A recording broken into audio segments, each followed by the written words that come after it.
बिस्मिल्लाहिर्रहमानिर्रहीम। अस्सलाम वालेकुम डियर स्टूडेंट, कैसे हैं आप सब? ठीक हैं? आई होप आप सब ठीक होंगे। मैं आज से फ़र्स्ट चैप्टर से मैं स्टार्ट करूँगी ताकि लेक्चर आपको दे रही हूँ फ़र्स्ट चैप्टर से, ताकि आपके लिए पेपर के लिए भी आसानी हो जाए, पेपर के लिए प्रिपरेशन भी अच्छी हो जाए आपकी। रोज़ाना मेरी वीडियो को वॉच किया करें जो मैं लेक्चर अपलोड करूँगी इंशाल्लाह। तो फर्स्ट चैप्टर सब मैं आज स्टार्ट करूँगी। कुछ टॉपिक तो हमने इसके पढ़ लिए थे, लेकिन अभी जो है फिर भी मैं दोबारा से फ़र्स्ट चैप्टर से स्टार्ट करूँगी। फिर एट द एंड पूरा चैप्टर मैं आपको बताऊँगी कि फर्स्ट चैप्टर में क्या क्या चीज़ें हैं, क्या क्या चीज़ें इम्पोर्टेंट हैं, पेपर के लिए क्या क्या चीज़ें इम्पोर्टेंट हैं। तो आइए मैं स्टार्ट करती हूँ। फर्स्ट चैप्टर हमारे पास फंडामेंटल ऑफ केमिस्ट्री का है। फंडामेंटल ऑफ केमिस्ट्री हमारा फर्स्ट यूनिट है। तो इसमें कुछ बेसिक चीज़ें होती हैं हमारे पास, जिस तरह ब्रांचेस हो गए, केमिस्ट्री की डेफिनेशन हो गई, फिर कुछ हमारे पास एलिमेंट, कंपाउंड, मिक्सचर वगैरह हो गए, atomic number, mass number, molecular ion हो गए, फ्री रेडिकल, कुछ कैलकुलेशन हो गई, किस तरह हम कैलकुलेट करते हैं एलिमेंट को। तो ये सारी चीज़ें हम फर्स्ट चैप्टर में पढ़ेंगे। इंट्रोडक्शन में सिंपली ये बताया कि हमारे पास केमिस्ट्री आजकल के मॉडर्न वर्ल्ड में केमिस्ट्री हर जगह यूज़ होती है। जिस तरह हमारी घरों से लेके इंडस्ट्रीज़ तक जो चीज़ें हम आजकल के दौर में यूज़ करते हैं, तमाम चीज़ें केमिकल से बनी होती हैं। जिस तरह हम जो सोप वगैरह, डिटर्जेंट्स वगैरह, इन सब में केमिकल यूज़ होते हैं। फिर ये जो हमारे पास ये मेडिसिन वगैरह हो गए, पेट्रोकेमिकल्स, पेपर्स, प्लास्टिक, पेंट्स, ये सब चीज़ें इंडस्ट्रीज़ में प्रिपेयर होती हैं। इंडस्ट्रीज़ में इसलिए प्रिपेयर होती हैं क्योंकि हमारे पास कुछ ऐसे केमिकल्स होते हैं जो हार्मफुल होते हैं, हार्मफुल इफ़ेक्ट जो शो करते हैं, और इन्वायरमेंट में हमारे पास पोल्यूट होते हैं। तो उनको हम इंडस्ट्रीज़ में उनको प्रिपेयर करते हैं ताकि हमारी लाइफ जो उनसे महफूज हो सके। तो सिंपली हमारे पास इंट्रोडक्शन में ये बताया। फिर उसके बाद हमारे पास मुस्लिम पीरियड आ गए थे 600 से 1600 AD तक। मुस्लिम पीरियड जिस तरह ग्रीक्स, रोमन्स और मुस्लिम साइंटिस्ट हो गए, उनने केमिस्ट्री में बहुत सी कंट्रीब्यूशन की, केमिस्ट्री में बहुत ज़्यादा काम किया। जिस तरह हमारे पास कुछ उन्होंने गोल अचीव किए, कुछ प्रिंसिपल गोल अचीव किए। जिस तरह उन्होंने फाइंड आउट किया कि हमारे पास प्रोलॉन्ग मेथड जो थे, prolong method find out life के गुजारने के लिए जो वसी मेथड थे, उनको फाइंड आउट किया। फिर कुछ बेस मेटल को जो कन्वर्ट किया था गोल्ड वगैरह में, उसके जो वेस को चेंज किया। फिर फिज़िकल एविडेंस को जो हमारे पास वो रिलीजियस सपोर्ट के लिए जो यूज़ की जाते थे, उनके बारे में स्टडी की। फ़िलासफ़िकल बिलीफ पे उन पर यकीन था, तो फिज़िकल एविडेंसेस को भी उनने जल्दी आसानी से अचीव कर लिया था। फिर हमारे पास ये मुस्लिम साइंटिस्ट जो थे, इन्होंने क्या किया कि हमारे पास बहुत सी कंट्रीब्यूशन की केमिस्ट्री में, और कुछ हमारे पास एक एलिमेंट को भी डिस्कवर किया था। अब वो एलिमेंट फर्स्ट जो उन्होंने डिस्कवर किए थे वो आर्सेनिक और एंटीमनी एंड बिस्मथ थे। ये 3 एलिमेंट फर्स्ट जो है इन्होंने डिस्कवर किए थे। फिर न्यू हमारे पास ये ज़ाहिर बात है कि जो एलिमेंट ये डिस्कवर हुए थे, इनके लिए कुछ लेबॉर्ट्रीज़ में इंस्ट्रूमेंट की भी ज़रूरत थी। फिर इंस्ट्रूमेंट भी उन्होंने डिस्कवर किए, फनल्स वगैरह, इस तरह इंस्ट्रूमेंट होते हैं हमारे पास लेबॉर्ट्री में। इन सब चीज़ों को उन्होंने डिस्कवर किया था, किसके लिए? एलिमेंट की डेवलपमेंट के लिए। फिर हमारे पास कुछ ऐसे केमिकल प्रोसेसेस उन्होंने इंट्रोड्यूस करवाए। जिस तरह हमारे पास मुस्लिम साइंटिस्ट ने क्या क्या चीज़ें, कौन कौन से ऐसे प्रोसेस डिस्कवर की, फिल्ट्रेशन, फर्मेंटेशन, डिस्टिलेशन वगैरह डिस्कवर किए। फिर हमारे पास ये मुस्लिम पीरियड जो था, इसको हम जो सारी चीज़ों के बारे में स्टडी की, एलिमेंट डिस्कवर हो गए, इंस्ट्रूमेंट हो गए डिस्कवर, और कुछ केमिकल प्रोसेस उन्होंने इंट्रोड्यूस करवाए। इन सब को ओवरऑल इन मुस्लिम साइंटिस्ट ने किस चीज़ का नाम दिया? अल्केमिस्ट का नाम दिया। यानी in the history of chemistry, इसका क्या मतलब होगा? केमिस्ट्री की तारीख़, in the history of chemistry. इसमें हम क्या पढ़ते हैं कि अल्केमिस्ट जो है, इसमें हम पढ़ते हैं मुख्तलिफ़ केमिस्ट्री की जो साइंटिस्ट ने सारी जो चीज़ें अचीव की, प्रोसेसेस वगैरह अचीव किए, उनकी हिस्ट्री के बारे में हम स्टडी करते हैं। फिर जाबर इब्न हयान आ गया था हमारे पास। फिर उन्होंने इनको जाबर इब्न हयान हमारे पास फादर ऑफ केमिस्ट्री है, ठीक है, और इनका टाइम पीरियड 721 से 803 AD तक था। फिर उन्होंने कुछ लेबॉर्ट्री जो है लेबॉर्ट्री इस्टेब्लिश फर्स्ट करवाई थी। एक्सपेरिमेंटल मेथड इन्होंने कौन से इन्वेंट किए थे? डिस्टिलेशन, सब्लिमेशन, फिल्ट्रेशन, एक्सट्रैक्शन वगैरह। किस चीज़ की? मेटल की एक्सट्रैक्शन उन्होंने की थी सबसे पहले। और सबसे पहली ऐसे साइंटिस्ट जिसने एसिड को प्रिपेयर किया, जिस तरह hydrochloric acid, nitric acid and white lead को सबसे पहले इन्होंने प्रिपेयर किया था। मोहम्मद इब्न ज़करिया अर्राज़ी हमारे पास नेक्स्ट साइंटिस्ट है। 864 से 930 AD तक था इनका टाइम पीरियड। ये हमारे पास फिजिशियन केमिस्ट थे। ये हमारे पास 26 बुक्स इन्होंने लिखी थी। मोस्ट फेमस बुक इनकी अल असरार थी। फिर हमारे पास इन्होंने डिफरेंट प्रोसेस केमिस्ट्री के देखे थे। इनने फर्स्ट ये हमारे पास केमिस्ट थे जो हमारे पास इन्होंने क्या किया था? केमिकल कंपाउंड को 4 टाइप्स में डिवाइड किया था, और आल्सो इन्होंने डिवाइड किया था living and non living origin को भी डिवाइड किया था। लेकिन किस मेथड से? बाय अल्कोहल को भी इन्होंने प्रिपेयर किया था फर्मेंटेशन के प्रोसेस से, ठीक है। नेक्स्ट साइंटिस्ट हमारे पास कौन से थे? अल-बैरूनी। अल-बैरूनी हमारे पास जिसने क्या किया था? हमारे पास ग्रेटर कंट्रीब्यूशन इनकी मुख्तलिफ बुक्स में थी। फिज़िक्स, मेटाफिज़िक्स, मैथमेटिक्स, ज्योग्राफी, इन सब में हमारे पास इनकी ग्रेटर कंट्रीब्यूशन थी। फिर हमारे पास फील्ड ऑफ केमिस्ट्री ने वास्ट काम किया था, ठीक है। डिफरेंट केमिकल प्रोसीजर और केमिकल कम्बिनेशन इन्होंने किए थे, इंट्रोड्यूस करवाए थे। और इन्होंने हमारे पास सबसे पहले सब्सटेंस की डेंसिटीज़ को डिटरमिन किया था। डिफरेंट सब्सटेंस की डेंसिटीज़ को डिटरमिन किया था। इब्न सीना हमारे पास 980 से 837 तक AD तक थे। इब्न सीना हमारे पास इसको हम Aristotle of the Muslim world भी कहते हैं। इनकी ग्रेटर कंट्रीब्यूशन या किस्म थी मुख्तलिफ बुक्स में, मेडिसिन, मैथमेटिक्स, एस्ट्रोनॉमी वगैरह में, फिलासफी वगैरह में थी। इन्होंने हमारे पास फर्स्ट किस आइडिया को रिजेक्ट किया था? जो मुस्लिम साइंटिस्ट ने, पीछे हमने पढ़ा, जो मुस्लिम साइंटिस्ट ने गोल अचीव किया था, गोल्ड बेस मेटल को गोल्ड में कन्वर्ट करने का, तो इन्होंने उस आइडिया को ही रिजेक्ट कर लिया था। जाहिर बात है केमिस्ट्री में जो साइंटिस्ट आते हैं वो पिछले साइंटिस्ट के काम को, कुछ आइडियाज़ को रिजेक्ट करते अपना न्यू काम पेश करते हैं। तो इन्होंने भी उस आइडिया को रिजेक्ट कर लिया था और इसने मोर मुख्तलिफ बुक्स लिखी, 100 बुक्स, तकरीबन मोर देन 100 बुक्स लिखी। और इसमें इनकी मोस्ट जो है बुक्स जो है यूरोप्स कंट्रीज़ में सदियों से पढ़ी जा रही हैं, ठीक है। फिर हमारे पास केमिस्ट्री, हमारे पास क्या चीज़ है? केमिस्ट्री की डेफिनेशन देखते हैं। केमिस्ट्री हमारे पास ऐसी फिज़िकल साइंस है, फिज़िकल साइंस की ब्रांच है जिसमें हम स्टडी करते हैं मुख्तलिफ सब्सटेंस, कंपाउंड वगैरह, मैटर्स, मिक्सचर्स, तमाम चीज़ें, एलिमेंट्स वगैरह।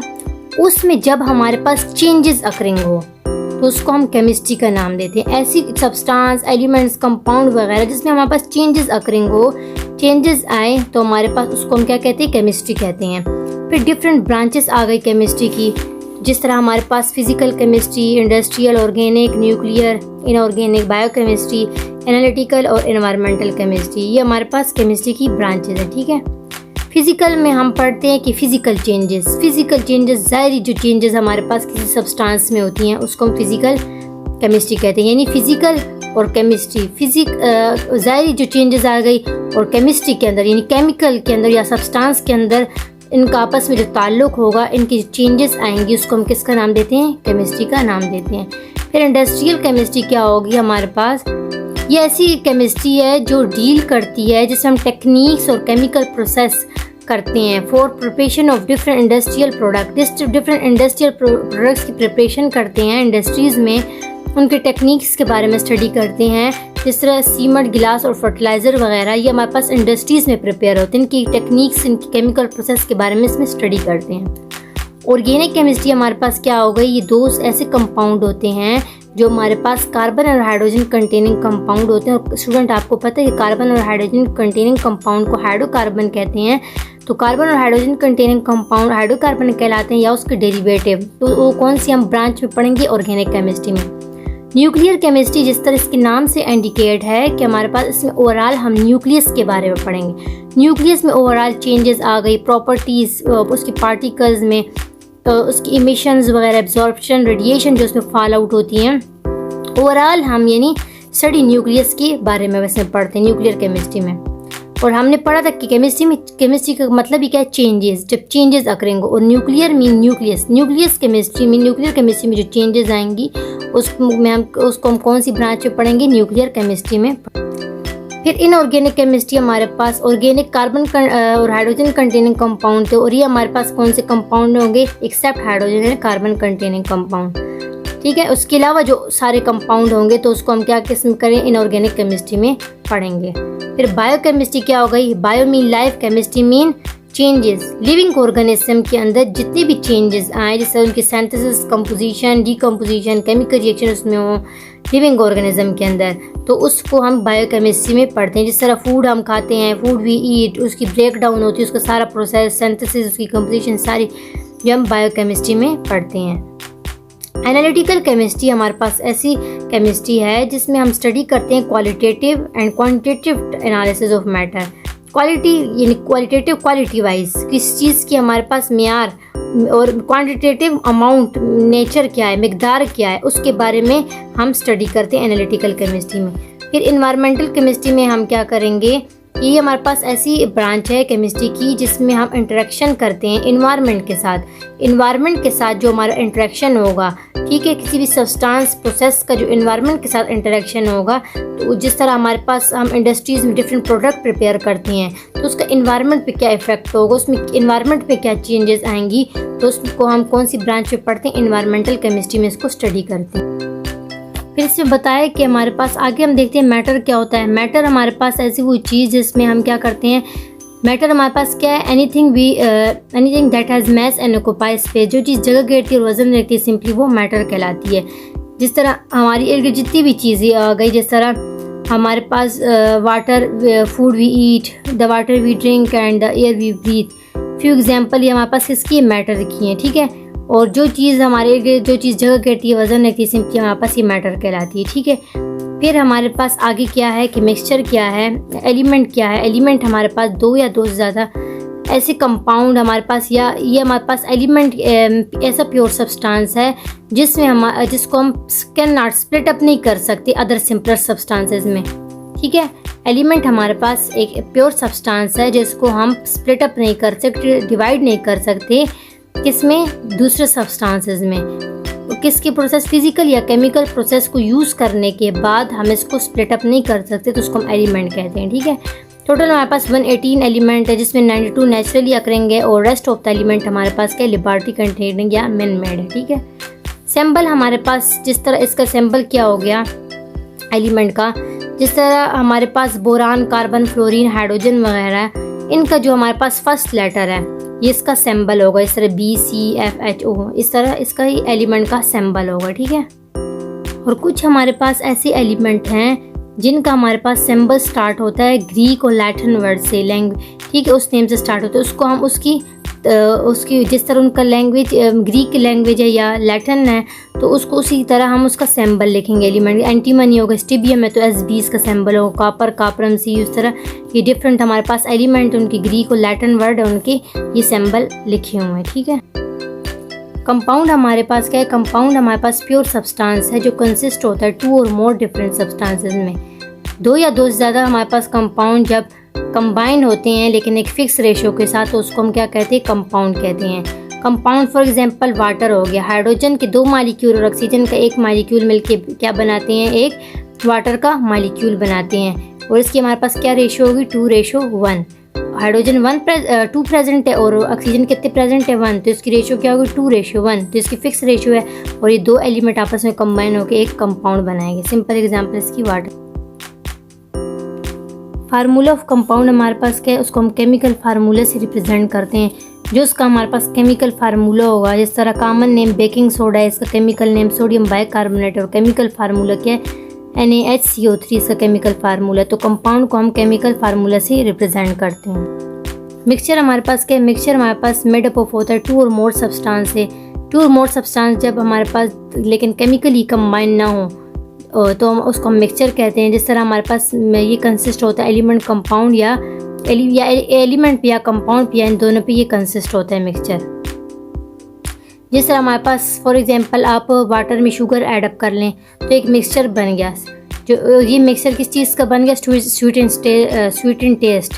मीठे पानी के एक मिक्सचर बन गया, ठीक है। तो इसमें हमारे पास शुगर और वाटर का एक मिक्सचर है जो हमारे पास केमिकली कंबाइन नहीं होते, ठीक है, इसको हम मिक्सचर कहते हैं। मिक्सचर की दो टाइप होती है, होमोजीनियस मिक्सचर और हेटेरोजीनियस। होमोजीनियस मिक्सचर हमारे पास क्या होता है कि हमारे पास यूनिफॉर्म कंपोजिशन होती है, जो चीज़ अच्छी तरह हल होती है, मिक्स होती है, तो उसको हम होमोजीनियस मिक्सचर कहते हैं।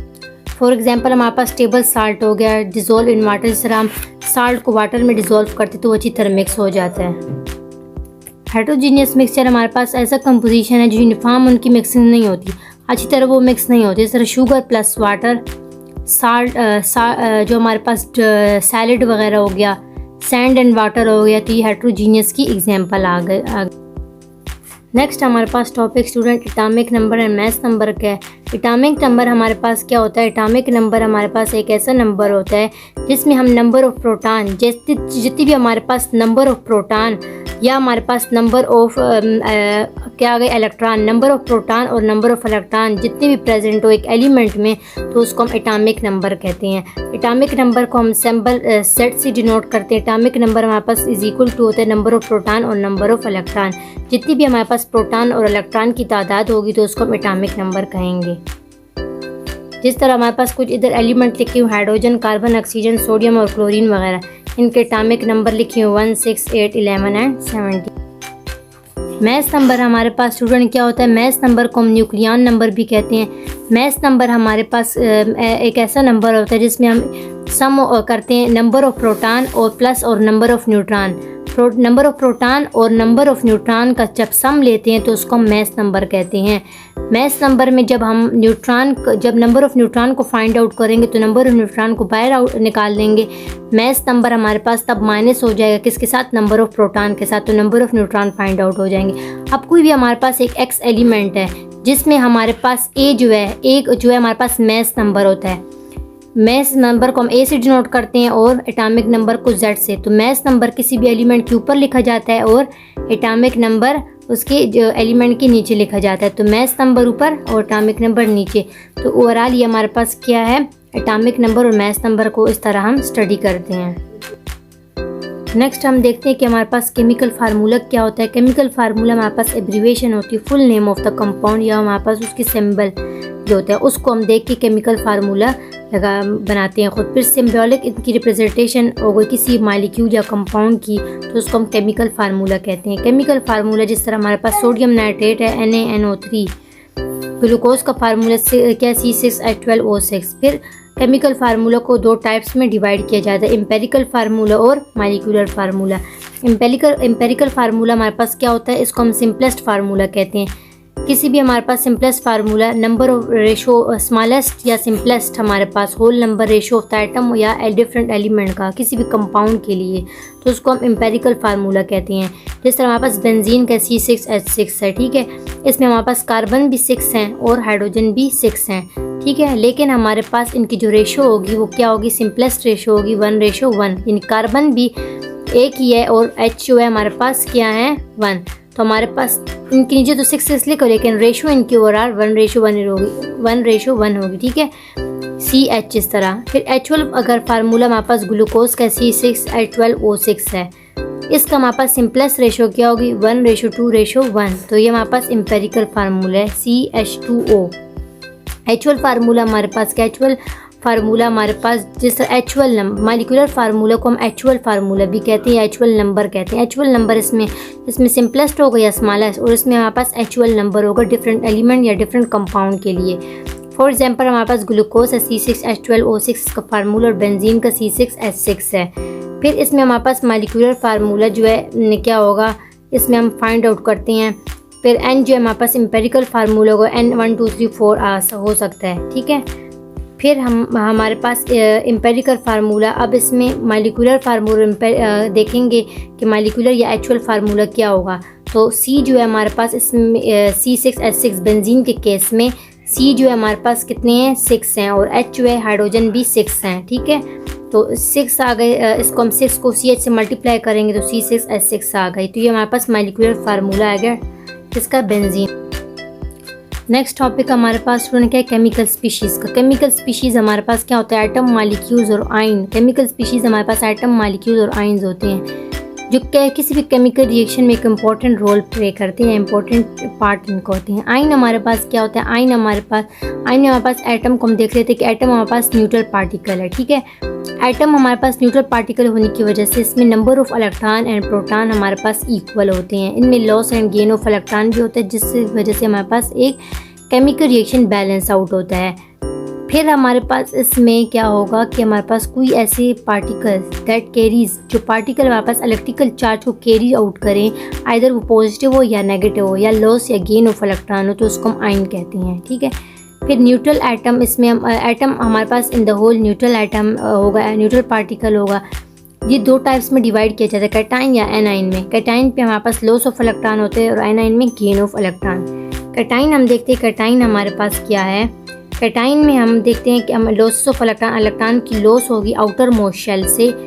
इसमें हमारे पास चार्ज कौन सा क्रिएट होगा? जब आउटर मोस्ट शेल से इलेक्ट्रॉन लॉस होगा लास्ट वाले शेल से, तो उस पर हमारे पास पॉजिटिव चार्ज कैरी आउट होगा। पॉजिटिव चार्ज कैरी आउट होने की वजह से हमारे पास एक एटम के जो जब लॉस होगा इलेक्ट्रॉन, तो कैटाइन बन जाएगा, ठीक है। इसमें हमारे पास फिर अगला जो है एनाइन का आ गया। फिर कैटाइन देख ले, इसकी कुछ एग्जांपल है कि हमारे पास हाइड्रोजन से एक इलेक्ट्रॉन लॉस हो गया, सोडियम से भी इलेक्ट्रॉन लॉस हो गया और मैग्नीशियम से 2 इलेक्ट्रॉन लॉस हो गए। एनाइन हमारे पास क्या है? एनाइन में गेन ऑफ इलेक्ट्रॉन होते हैं, और इन जब इलेक्ट्रॉन गेन होंगे तो इन पे नेगेटिव चार्ज क्रिएट होगा।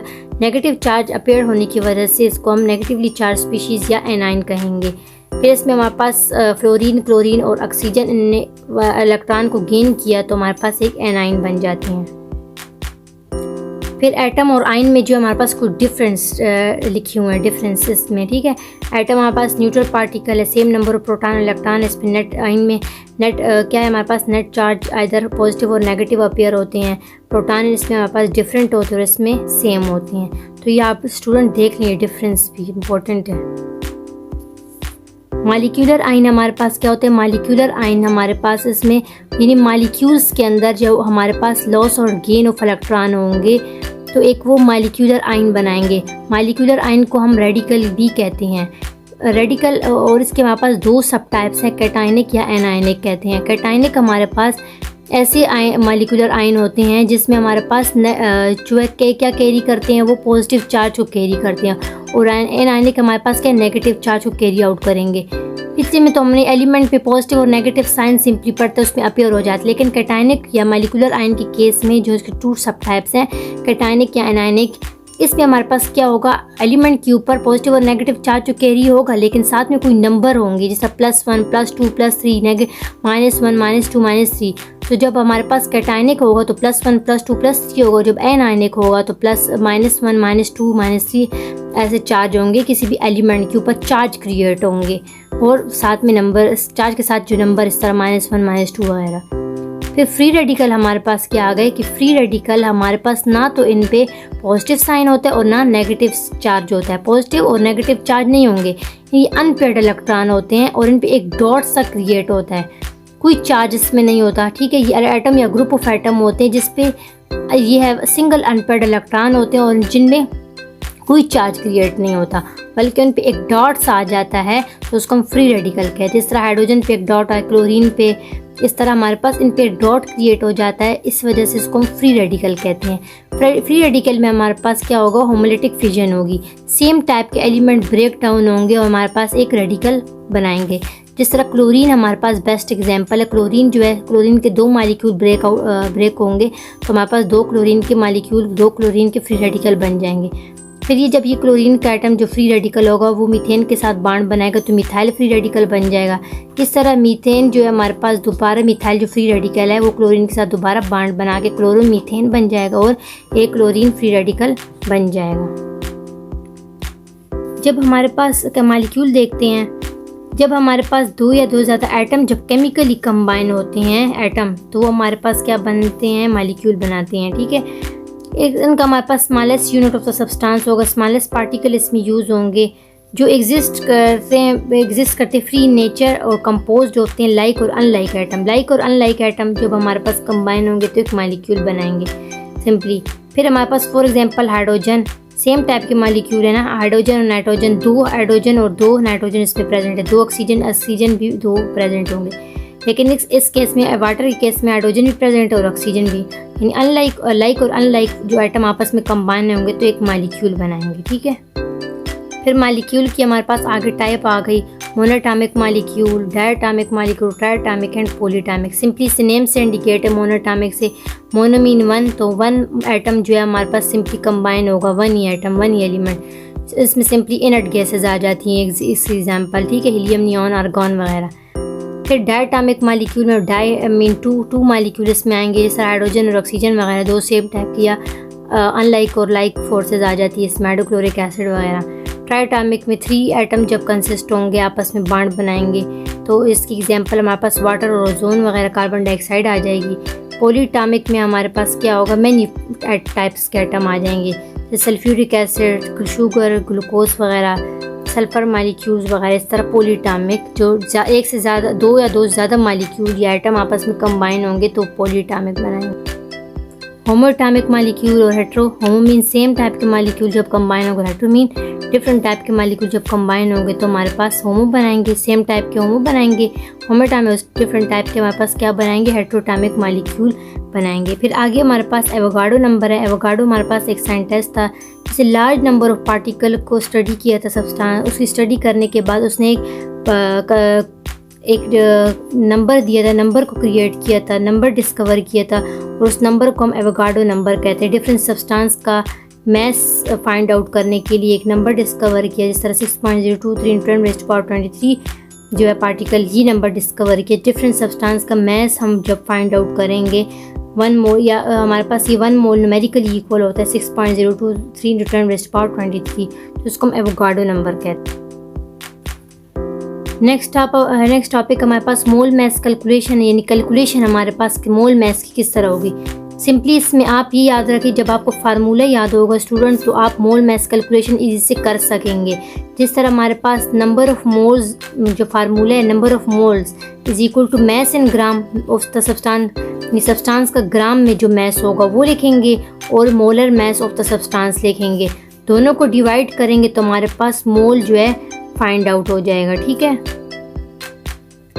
और जब mass in gram of the substance हम फाइंड आउट करेंगे तो mass in gram of the substance बाहर आ जाएगा, और नंबर ऑफ मोल हमारे पास क्या हो जाएंगे, इस molar mass of the substance के साथ मल्टीप्लाई हो जाएंगे, तो हमारे पास mass in gram of the substance आ जाएगा। ठीक है, ये फाइंड आउट हो जाएगा। ये मोल मैस कैलकुलेशन थी। मोल पार्टिकल कैलकुलेशन नेक्स्ट हमारे पास है। इसमें हम पार्टिकल को यूज़ करते हैं, तो पार्टिकल्स, एटम्स या आइंस वगैरह को जब भी कैलकुलेट करना हो तो स्टूडेंट आपको हमेशा ये बात याद रहनी चाहिए कि इसमें हम एवोगाड्रो नंबर को लिखेंगे। पार्टिकल्स जब कैलकुलेट करेंगे या एटम, कोई ऐसा क्वेश्चन आए जिसमें लिखा हो कि find the number of particles for this element, ठीक है, तो उसमें हम एवोगाड्रो नंबर को यूज़ करेंगे। ठीक है, ये फार्मूला यूज़ करेंगे, number of moles is equal to number of particle divided by Avogadro number. फिर नंबर ऑफ पार्टिकल जितने होंगे एटम के वो लिखेंगे। फिर एवोगाड्रो नंबर की जो वैल्यू है कांस्टेंट 6.023 × 10⁻23 ये आ गई। नंबर ऑफ पार्टिकल को कैलकुलेट करना हो तो नंबर ऑफ पार्टिकल बाहर आ जाएगा और नंबर ऑफ मोल्स मल्टीप्लाई हो जाएगा इसके साथ एवोगाड्रो नंबर के साथ। दोनों को मल्टीप्लाई करेंगे तो हमारे पास नंबर ऑफ पार्टिकल की वैल्यू फाइंड आउट हो जाएगी। जिस तरह हमारे पास ये एग्जांपल लिखा है कि how many moles of hydrogen are there in 8.9 × 10⁻23 hydrogen atom. Hydrogen atom के लिए हमारे पास इतने दिए हुए हैं कि इसका नंबर ऑफ मोल्स कैलकुलेट करें। तो हाइड्रोजन एटम, आप नंबर ऑफ एटम इतने लिखे हुए, ये लिखे हुए पे 8.9 × 10⁻23 है। हाइड्रोजन एटम पर जो है मोल जो है एवोगाड्रो नंबर की वैल्यू लिखेंगे Na। ठीक है, कैपिटल Na से हम डिनोट करते हैं एवोगाड्रो नंबर को, तो एवोगाड्रो नंबर इसकी इक्वल है। फिर आगे हम वो फार्मूला यूज़ करेंगे, number of moles of hydrogen is equal to number of atom or और molecule divided by Avogadro number. Number of atom लिखेंगे डिवाइडेड बाय एवोगाड्रो नंबर को पे डिवाइड करेंगे।